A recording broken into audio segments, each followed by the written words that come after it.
Welcome to Jen Taub Live. We have breaking news, and that is this. The news is not going to break us. And here's what I'm thinking. Where does my reservoir of hope come from? Right? And it all came together for me yesterday when I was watching with you the Bishop Buddy, and I mispronounced her name as Bud yesterday, the Bishop Marion Buddy's remarks at the National Cathedral that were directed directly at President Scribbleface. And when I thought about that, and I thought about the public's reaction, because you may have seen her. She did her interview last night on the Rachel Maddow show, and she has faced, I wouldn't call them death threats. She described them as people who wished that she were dead. And of course, she faced that sort of angry and childish middle of the night screed on True Social from President Scribbleface. But what dawned on me is the reason, and I was kind of saying this when people were commenting about fears for her safety. What I was thinking to myself is that she doesn't answer to him. She doesn't answer to government leaders who hold the levers of power. She answers to a higher power. This was the first time yesterday when I thought of the concept of a higher power as being a power higher than the government, higher than someone who controls your life in any way. That might be your boss, or if you're in an unhealthy personal relationship, someone in that way, or if you're a normal person, maybe it's your pets or your kids who control you. But the point is, when you saw her and she was speaking truth and asking for mercy, she doesn't have to be afraid, again, because she answers to a higher power. And to me, the expression higher power has always been something you think about in recovery, or people who don't want to speak about a particular religion, or even if they want to talk to someone who's agnostic or atheist, they speak to a higher power. And for some people, that power might be among, and for some people, the power, and for the vast majority of people on the planet, there is a higher power that they envision through their faith tradition as a deity. And a lot of things came together for me, and I'm going to play a little bit of this speech about higher power and resistance. We all know the history of the Black church in America and how it has always been a space for sanctuary, notwithstanding or partially because of the oppressive political and social environment of historically what has been, and unfortunately looks like it's returning to, a society hell-bent on white supremacy. But again, I never thought about in this time hope emerging from this idea of a higher power. And so let me back up a little bit and say this. We know that President Scribbleface is going to do a lot of dangerous, damaging things, but we can keep our cool and we can stay centered if we have hope. Hope does not mean we have to go to the places that when our amygdala is triggered aren't as useful. In other words, we know that when we have a fear response that we will either fight, it's either fight, flight, or freeze. Why choose? I say, yesterday I had a moment where I just had to freeze. I just had to curl up under the covers and say enough. Too much, right? But overall, I am in fight mode. I'm not ever running away. I'm occasionally freezing to recharge my batteries. But what I would say is what gives me hope to fight and to speak the truth emerges from an Emily Dickinson poem. So without being explicit that we're always doing PRISM here, right? We're always dealing with physical health, relational health, intellectual health, spiritual health, and mental health here. This is a little bit of intellectual health. I'm not going to always call it out, but you can see it. So you may know of Emily Dickinson. from Amherst, Massachusetts, the American poet who didn't actually name her poems, but we named them for her posthumously. And this is one of my favorite ones. Hope is the thing with feathers. Hope is the thing with feathers that perches in the soul and sings a tune without the words and never stops at all. And sweetest in the gale is heard, and sore must be the storm that could abash the little bird that kept so many warm. I've heard it in the I heard it in the chillest land and on the strangest sea, yet never in extremity it asked a crumb of me. So it's so beautiful, this idea of this bird, this song, this kind of joy, no matter what, just perching there. Hope just exists. It survives. Now, I think, hope isn't just the thing with feathers, but in the times we're living in now, hope is the thing with lawyers, and hope is the thing with pastors. Because guess what? Lawyers answer to a higher power, the power of the law, not the power of the king, not the power of Emperor Scribbleface. And pastors answer to a higher power, and all of us, we should all always answer to the higher power of humanity over the destructive tendencies of a extremely damaged, very unhealthy across all fields, dictator wannabe, who now is nominally running the United States of America with his strings being pulled by a half a trillionaire drug addict Nazi sympathizer. I could not have written this script. I really couldn't. But I want to show you just for a moment again an excerpt again from Bishop Marion Buddy, Marion Edgar Buddy, because I think this will set our tone again of answering to a higher power. And we're going to get into the dirty, ugly stuff that Donald Trump has done. And as you know, waiting for us at 9 a.m. is going to be the amazing Amy Spitalnick, who is literally a Nazi fighter. She led the litigation against the Charlottesville fascists, neo-Nazis, and hate groups. And her lawyer who worked with her was none other than Robbie Kaplan. Yes, Robbie Kaplan, who also represented E. Jean Carroll in her two successful litigations. We will get to Amy. I will introduce her before she shows up on stage. But before that, let us get inspiration. And by the way, Amy is a lawyer. Again, hope is the thing with lawyers, and hope is a thing with pastors, and hope is within all of us who answer to a higher power. Let us listen. Millions have put their trust in you. And as you told the nation yesterday, you have felt the providential hand of a loving God.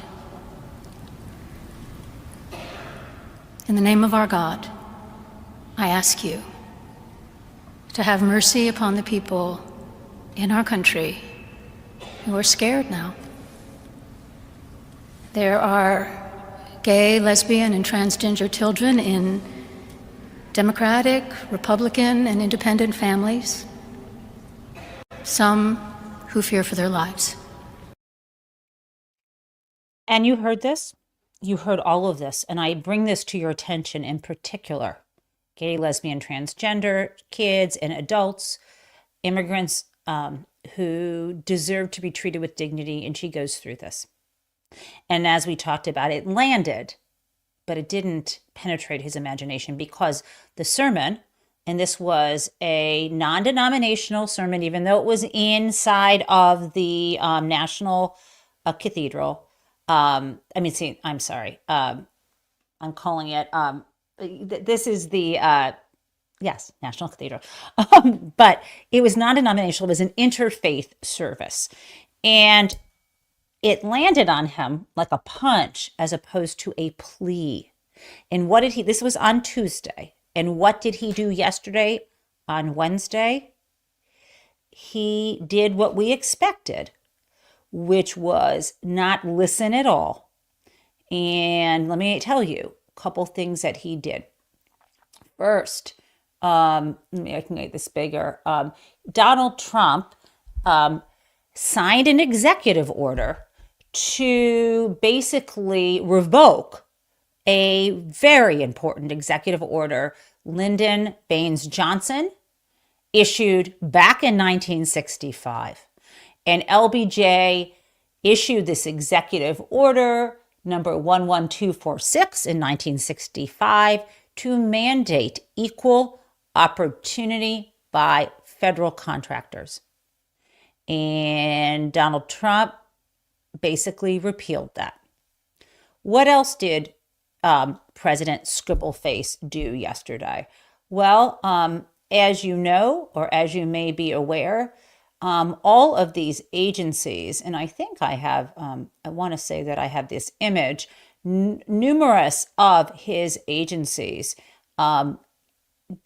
basically, here's my attack, basically were required to immediately end any programs that might fall into, I would call it affirmative action, or under the rubric of diversity, equity, inclusion, and access.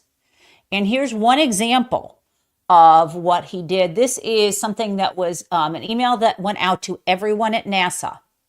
Dear agency employees, we are taking steps to close all agency DEIA offices and end all DEIA related contracts in accordance with President Scribbleface's executive orders titled Ending Radical and Wasteful Government DEI Programs, blah, blah, blah. The programs divided Americans by race, wasted taxpayer dollars, and resulted in shameful discrimination. Now, okay, I do not agree with that, but this is the email that went to everyone at NASA. And now this is the kicker, and this was many agencies also had this language. We are aware of efforts by some in government to disguise these programs by using coded or imprecise language. If you're aware of a change in any contract description or personnel position description since November 5th, 2024, to obscure the connection between the contract and DEIA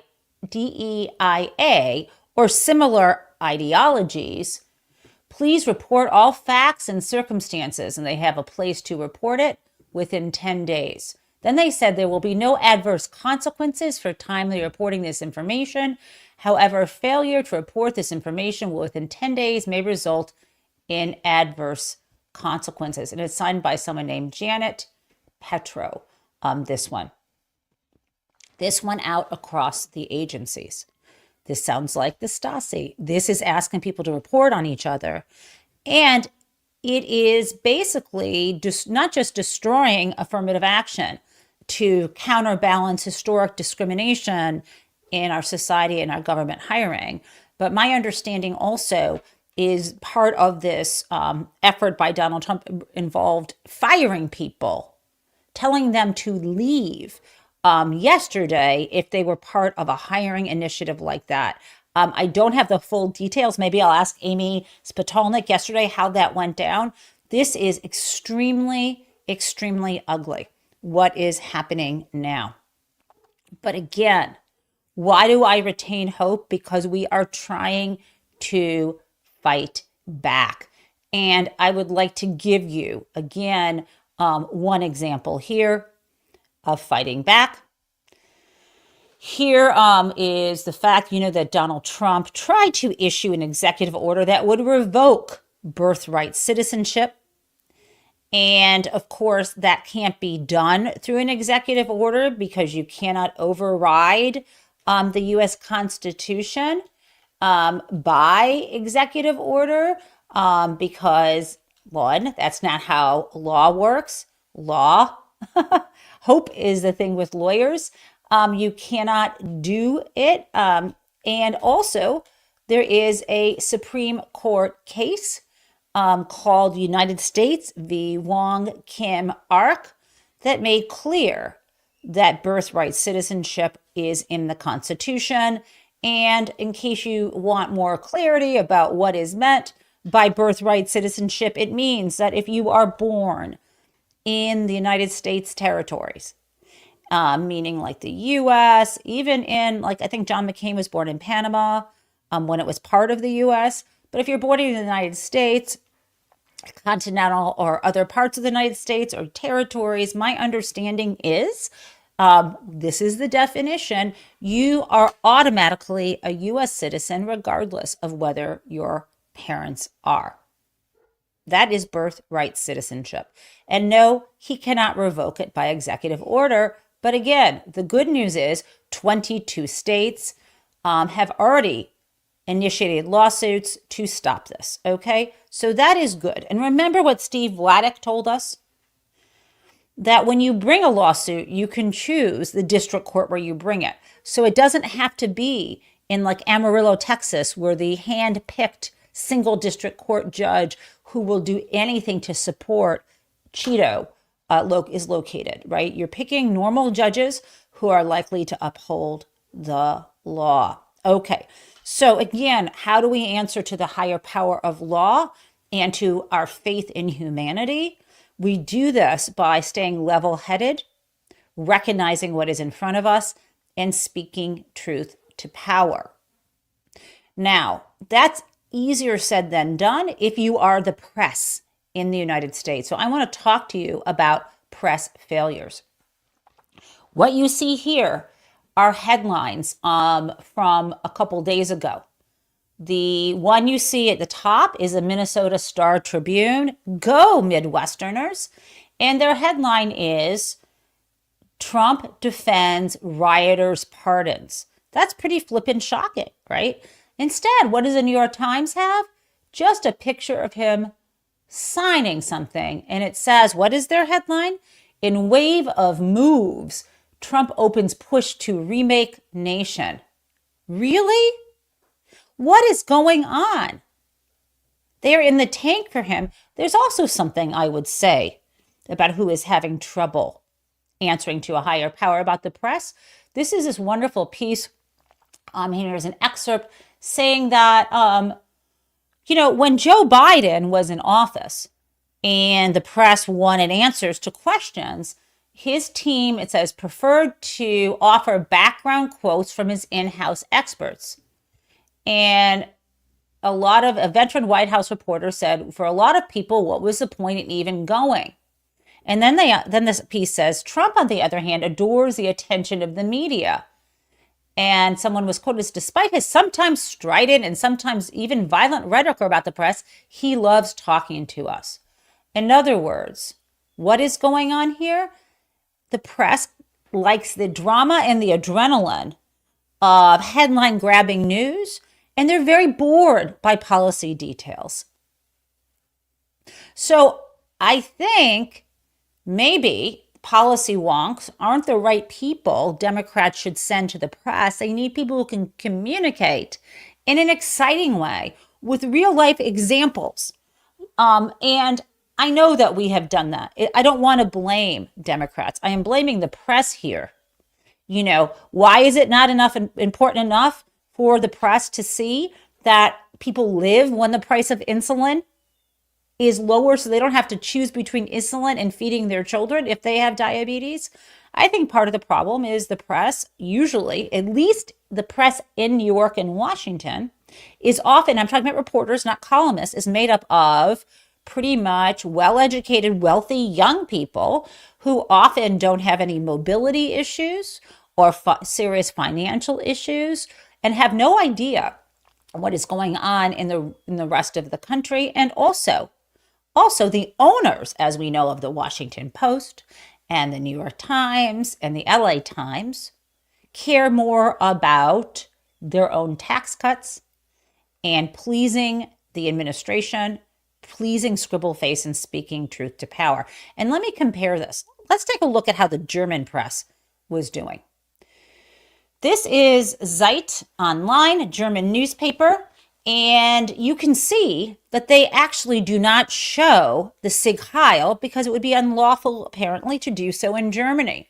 What you also may see is a bunch of words in German.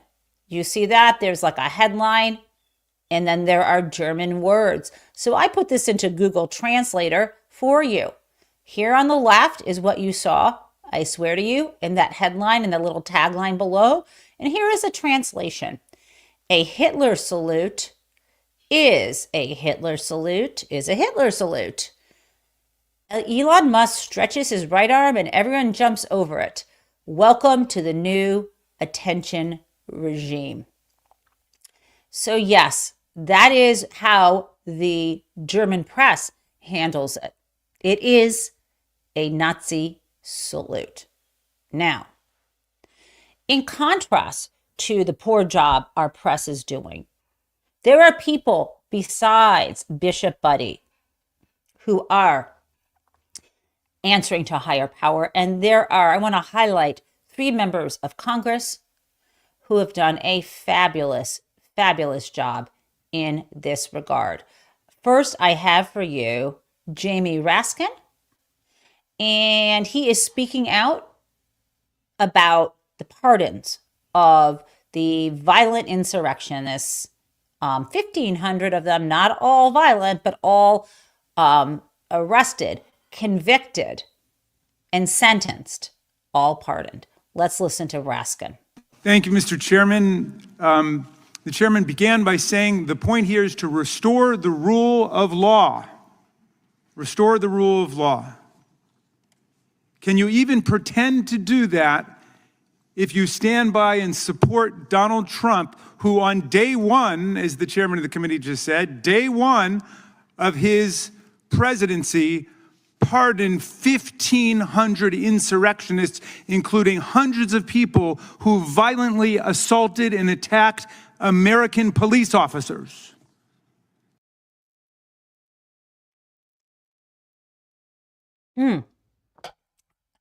Yeah. This is Jamie Raskin. Now let's listen to Jim McGovern on the same topic. Obviously, Jamie, Maryland, Jim, Massachusetts. Not your place. It's not your place. How about you stand with the officers who were beaten and bloodied protecting you, rather than stand with a reality TV wannabe dictator? Mr. Speaker, it literally is your place. You preside over this House. You hire the sergeant at arms. You oversee the captain of the Capitol Police Force. If it isn't your place, then who the hell's place is it? How about you stand with the officers who were beaten and bloodied protecting you? Maybe reread the United States Constitution, because you don't work for... And sometimes I know it sounds like maybe they're just screaming into the void, but they're not. These words matter. Them standing up and answering to a higher power, the power of the Constitution, the power of the law, or in the case of pastors, a higher divine power, or for the rest of us, regardless of religious affiliation or not, the power of the many, the power of humanity. And finally, I have to share with you AOC, Alexandria Ocasio-Cortez, and of course, representative from New York.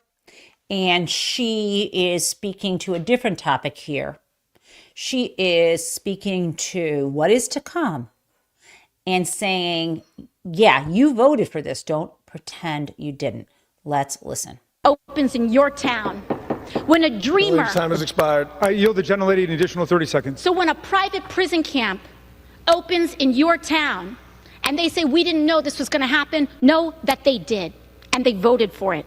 When a dreamer is disappeared from your classroom, when the President of the United States destroys what is left of the Constitution as he's announced in this attack on birthright citizenship, they will all say, we didn't know this was coming. And I want the American people to know that they did. This vote represents it. And with that, I yield back. Thank you very much. And lady yields. We reserve. Gentleman from Maryland, reserve. Yeah. This is what people voted for.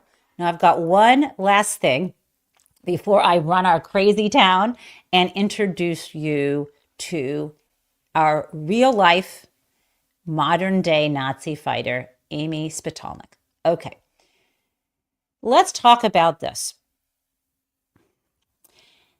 The president was, sitting down for interviews or an interview with Sean Hannity.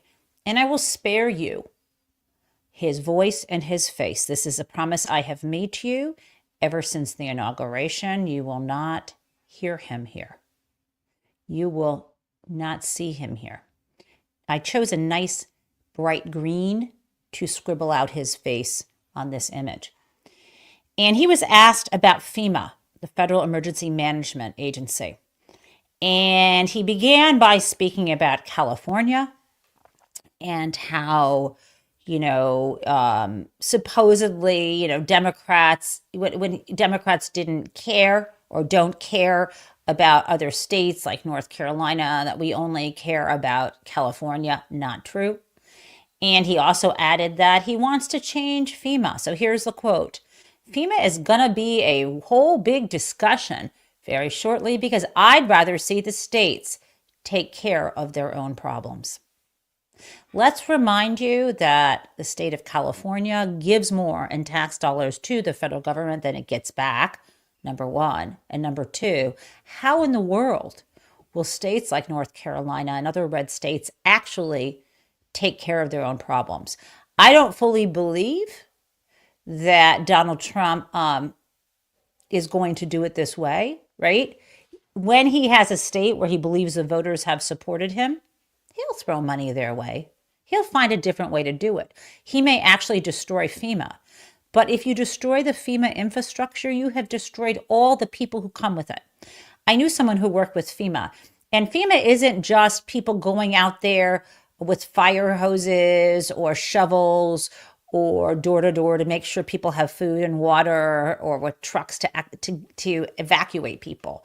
Do you know that FEMA is much more complex? I met someone who was a FEMA loan officer and went out to get people like zero interest loans as quickly as they could, so they would have money in their pockets to be able to live through, to be able to rebuild, to be able to survive, to be able to get clothes for the kids, gas for the car, to get the heck out of there. There are so many people, and she was a trained bank officer, and this is what she also did.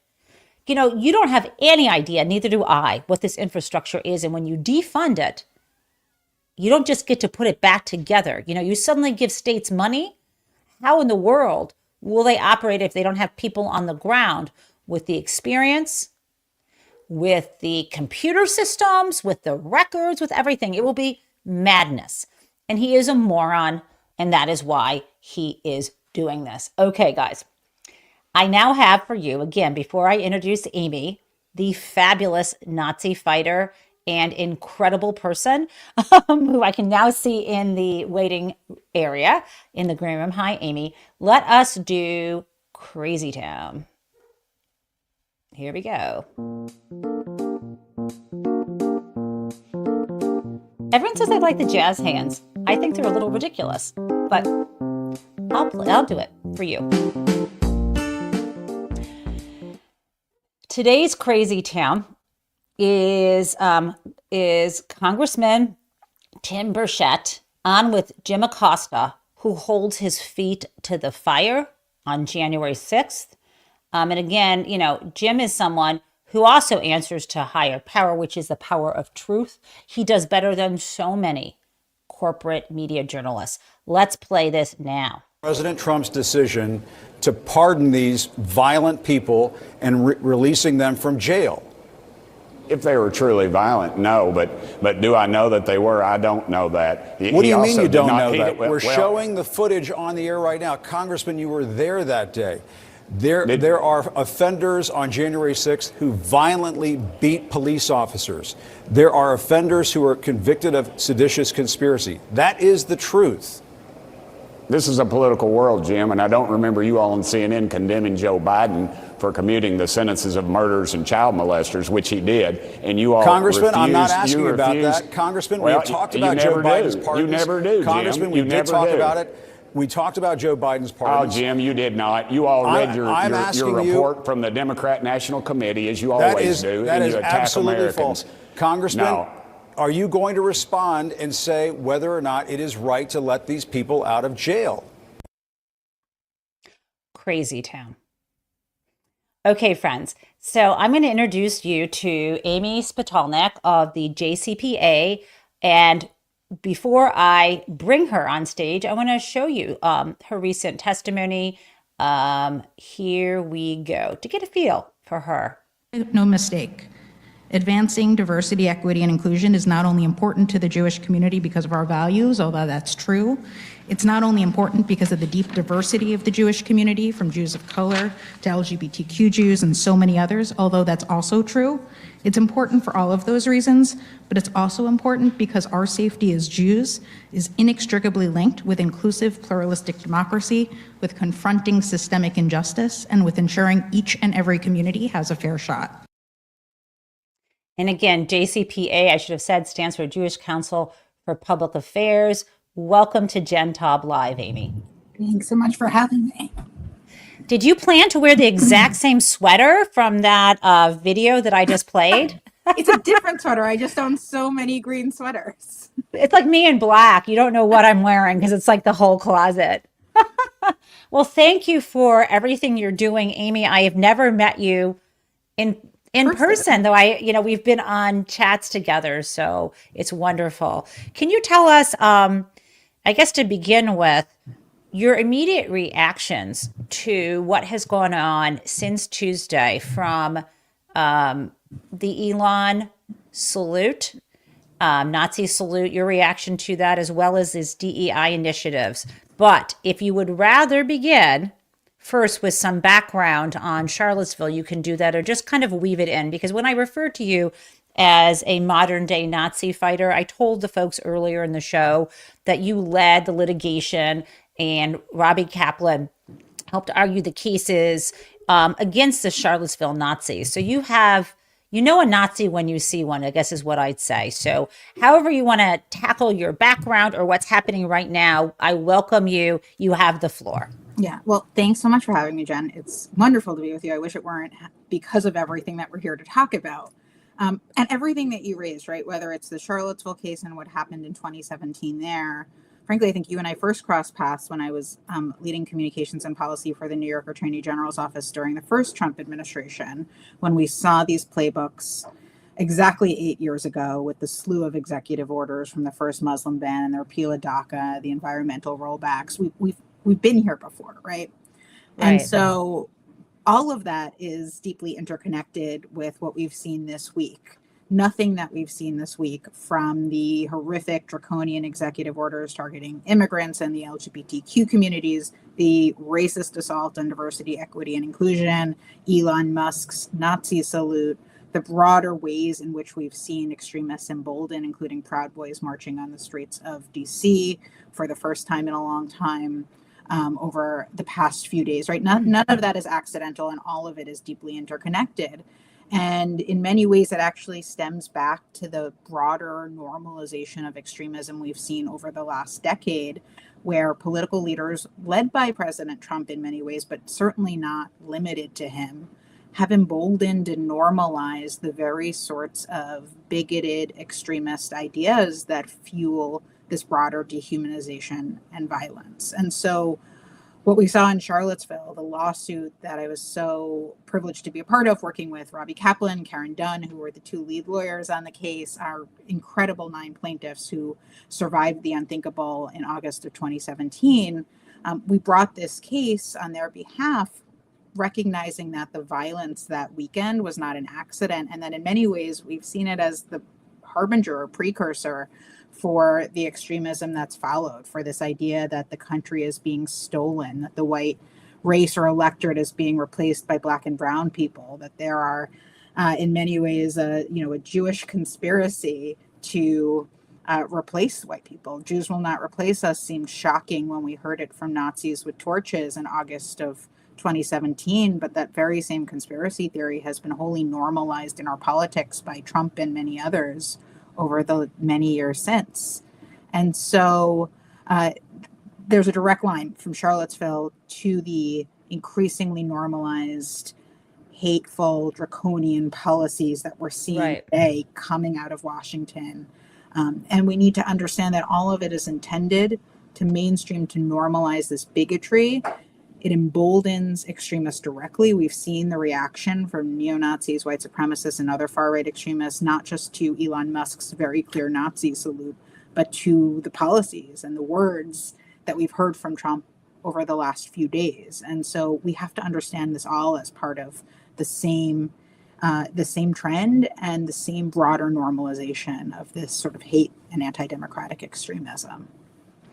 What do we do from here? I mean, you as a leader of an organization obviously have a little bit more of a platform, and yet, you know, I'm seeing, and this is a delicate topic, you know, the Jewish community, sometimes we get pulled apart like any community. We're not monolithic, and it's good when we come together. But again, I state this delicately, which is, delicately. I was flippin' horrified when I saw the ADL, the Anti-Defamation League, which does so much good work, but recently has gotten a little myopic, and that, you know, that they actually said to give Elon Musk grace and suggested what he did twice was not a Nazi salute. And we are now learning that he had that planned and practiced. And, you know, people are trying to claim, oh, he was just trolling. It doesn't matter. It was a Nazi salute, and he was sending that message, and we know what the message was. And we also know he supports this far-right Nazi party in Germany, and he is the richest man in the planet. We can't erase what our eyes saw. And so I'm struggling myself. I mean, I have been publicly critical of the ADL, and I understand that you, as a leader of a different organization, aren't in a position to criticize one. But can you explain what the Jewish Council for Public Affairs, what your organization's reaction has been to that, and how you see when you talk about, and I had that clip, when you talk about DEI, how you see Jewish values as integrated as opposed to apart from other minority and oppressed groups? Yeah. Look, we need to be calling out anti-Semitism wherever it exists. And so certainly post-October 7th, we know that there has been very real anti-Semitism rooted in the Israel conversation happening on a variety of different spaces, including college campuses. My own synagogue was targeted in fall of 23 after October 7th. It's real. And there's real pain that the Jewish community is in. And so we need to call that out. And we need to call it out when we see it from the right, whether it's from President Trump, whether it's from Elon Musk, whether it's from any other voice who is engaging in this, not just because it's terrible in and of itself, but because we know it directly emboldens and empowers violent extremists. We also need to call it out wherever it exists for multiple reasons, not just because, again, anti-Semitism in and itself is bad enough and attacks on Jews are bad enough and are worthy of calling out, but because anti-Semitism directly fuels and animates broader hate. We've seen this in so many. Can you explain that? Because I know this is true. Jews are almost a canary in a coal mine here. Can you explain, why do people hate us? No, that's too deep. But why is... I feel like you're really nice. So I don't know why anyone would hate you. You'd be surprised how many on all directions these days. I mean, why do you talk about that? Why is it so central? Yeah, look, Jewish safety and democracy are inextricably linked, and it cuts in both directions. And this is really at the core of the work that we do at the Jewish Council for Public Affairs. JCPA has been around for 80 years. We helped co-found the Leadership Conference on Civil Rights. We mobilized. Oh, you did? We did. Oh my God, I love that group. And we're a very proud member, working closely with the Leadership Conference over the last many years. And we do this as a Jewish organization, both because our values tell us we should, but also because we know Jewish safety and democracy are inextricably linked in both directions, right? So Charlottesville, in many ways, is a perfect example of this. Jews will not replace us speaks to a very specific anti-Semitic, racist, xenophobic conspiracy theory in which Jews are seen as as dictating, as pulling the strings of efforts to steal this country to replace the white race. And we hear these conspiracy theories undergirding so And let much. me just back up because it's insulting to Jews and it's insulting to Black people and other people of color, in that it's suggesting that organizations, like, for example, part of the Civil Rights Coalition, that if you are a Black American, that you don't have autonomy, that you're not choosing to fight for your equal rights, that somehow Jews are pulling the strings, is completely insulting. And secondly, I think it also ignores, and you've talked about this, that Jews are not all Caucasian appearing or existing, that we're very diverse people too. So there's a lot. But what is that fear? Like, well, this whole Jews will not replace us, blood and soil. This is rooted in a kind of white supremacy, and demands a definition of whiteness, which is, of course, constructed. Do you see that was a fringe? That was in the fringe. This is obviously front and center with the pardoning of the Proud Boys and the Oath Keepers. I mean, I can't say that, I'm not scared. I'm scared, but for whatever reason, I'm not fleeing or freezing. I want to fight, Amy. How do all of us, besides, where do we donate? How do we fight? Are you guys going to lead legal efforts, or is it other organizations? Tell us what action anyone listening now should be taking in any way. Just maybe 3 things we can do for us. There's so much we can do, right? And part of the goal, part of the tactic here, we saw this 8 years ago, we're seeing it this week, is to flood the zone, to make it feel like we're drinking out of a fire hose and make it feel like there's nothing we can do. It's to make us feel so overwhelmed. And we have to, frankly, we have to do this differently than we did it 8 years ago. The first thing that each of us can do is recognize this is a marathon, not a sprint, and build that both personal resiliency, and by supporting organizations, whether it be JCPA or at jewishpublicaffairs.org, or any other organization that's fighting for inclusive, pluralistic democracy, that also helps us build the democratic resiliency we need to actually be resistant to the broader polarization and extremism we've seen become so normalized over the last decade, that led to the moment that we're in, that is leading to the dehumanization, the hate, the extremism coming out of Washington, but also, frankly, normalized in so many other ways across this country. So by supporting organizations, again, whether it's JCPA, jewishpublicaffairs.org, or any other organization that is doing work on inclusive democracy right now, you are not only fighting to protect your own community, right? As a Jew, I know that fighting for and protecting inclusive democracy is inherent to my own safety and to the safety of each and every community, because of how inextricable this fight is, as we've been talking about. But it's the only way that we can actually build the resiliency we need. We also, you asked about litigation. I worked in the New York AG's office during the first Trump administration. We talked about the DEI executive orders, the birthright citizenship executive order, right? The law has not changed as much as Trump and others would like us to believe. Do you hear what Amy just said? The law has not changed. It's part of the fire hose. It's creating anxiety, but the law has not changed. Continue, Amy. Look, and the law has not. We can talk about, you talked about DEI, right? This effort to quote freeze and ultimately fire diversity, equity, and inclusion personnel around the country, to sort of bully and scare private corporations into feeling like they have to effectively end all DEI programs.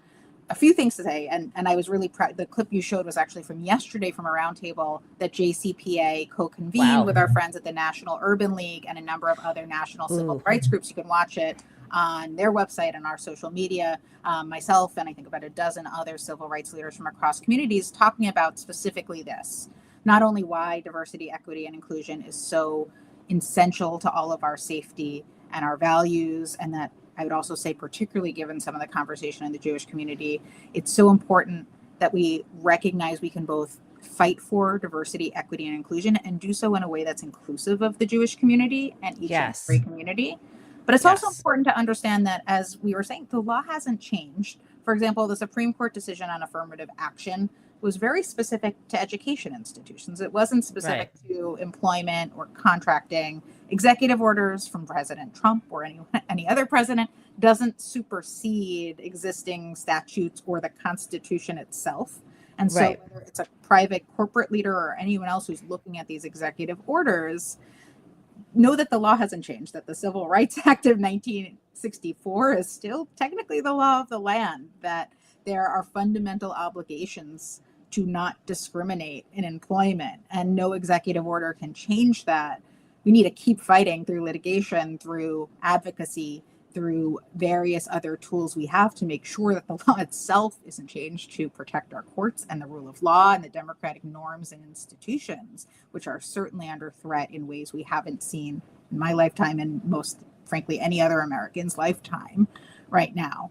But to suggest that somehow at this sort of, signing of a document, the snap of a finger, President Trump was able to fundamentally change the law, whether it's on equal opportunity and discrimination, whether it's on birthright citizenship or anything else, is simply false. And that should remind us all that there are tools we have, whether they are legal, whether they are advocacy, whether they are in building community and democratic resiliency, whether they are putting protective measures in place on the state and local levels, which so many states and cities are looking at right now.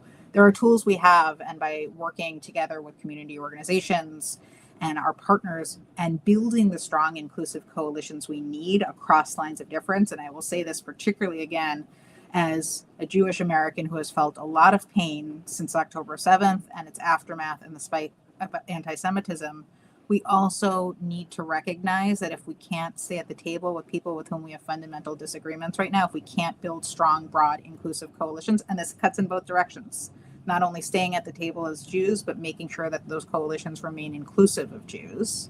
Right. We are never going to win these fights. But when we build and protect and advance those coalitions and lean into this work with every tool that we have a fighting chance.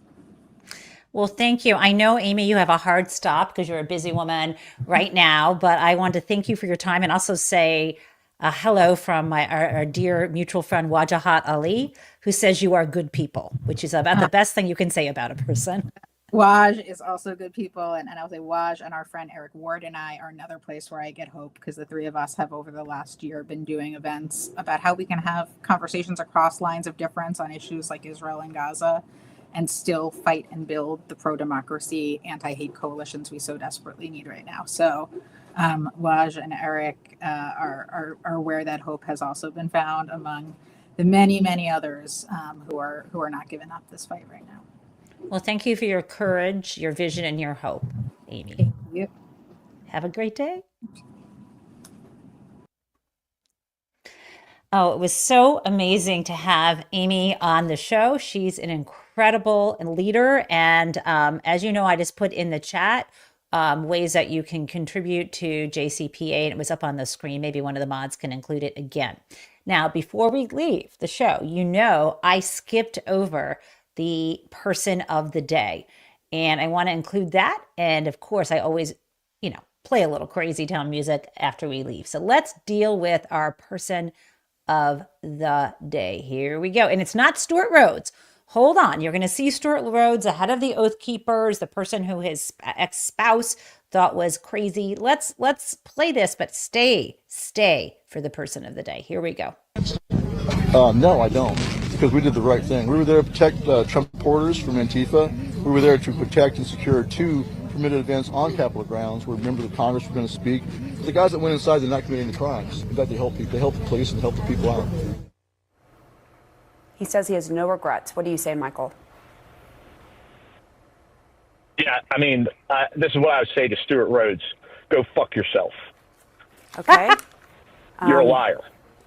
We didn't obviously get to beep that word out, but obviously this is personal to you, Michael. This is very personal to you. We didn't get to beep that word out. No, you didn't. And I think it was really actually fabulous. So friends, thank you for joining me today. I will see you tomorrow morning, 8:30, bright and early, for another episode of Jen Taub Live. Thanks, everyone.